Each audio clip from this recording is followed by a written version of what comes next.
প্রজন্ম থেকে প্রজন্মে সম্পদ হস্তান্তর আবহমান কালের রীতি। তবে সময়ের সঙ্গে সম্পদ বদলের ধরন ও উদ্দেশ্যে এসেছে পরিবর্তন। এসব পরিবর্তন নিয়ে এক প্রতিবেদন প্রকাশ করেছে বহুজাতিক গবেষণা প্রতিষ্ঠান আল্ট্রাটার। প্রতিবেদনে দেখানো হয়েছে আগামী 10 বছরে বিশ্বজুড়ে 31 লাখ কোটি মার্কিন ডলারের সমপরিমাণ সম্পদ হস্তান্তর করবেন প্রায় 12 লাখ ধনী মানুষ, যা যুক্তরাষ্ট্রের মোট জিডিপির চেয়ে বেশি এবং প্রযুক্তি কোম্পানি মাইক্রোসফটের বাজার মূলধনের 10 গুণ। তবে সব শ্রেণীর ধনী ব্যক্তিরা একই হারে সম্পদ হস্তান্তর করবেন না।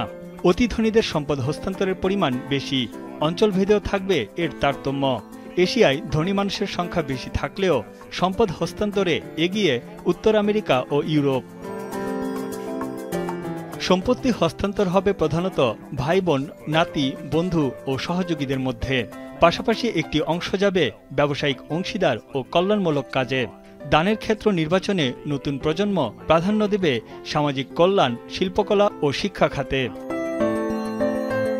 প্রতিবেদনে আরও বলা হয়েছে, পারিবারিক সম্পদ বিতরণ ও ভবিষ্যৎ মালিকানা নিয়ে দ্বন্দ্ব সংঘাত বাড়তে পারে। ধনী পরিবারের সদস্যরা বিশ্বের বিভিন্ন জায়গায় ছড়িয়ে ছিটিয়ে থাকেন, যা উত্তরাধিকার নির্বাচন ও সম্পদের বণ্টনকে ক্রমেই জটিল করে তুলছে। এমনকি পরিবার প্রধানের জীবদ্দশায় সম্পদ হস্তান্তরের প্রবণতাও ঊর্ধ্বমুখী।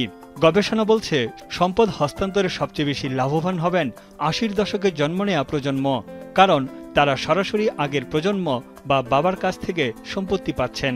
আর 90 দশকের প্রজন্ম দাদার কাছ থেকে সম্পদ পাবেন, যা পরিমাণে অপেক্ষাকৃত কম হতে পারে বলে প্রতিবেদনে বলা হয়েছে। ন্যায্যতার ভিত্তিতে সম্পদ হস্তান্তর ও বণ্টনের উপর জোর দেওয়া হয়েছে আল্ট্রাটার এই প্রতিবেদনে।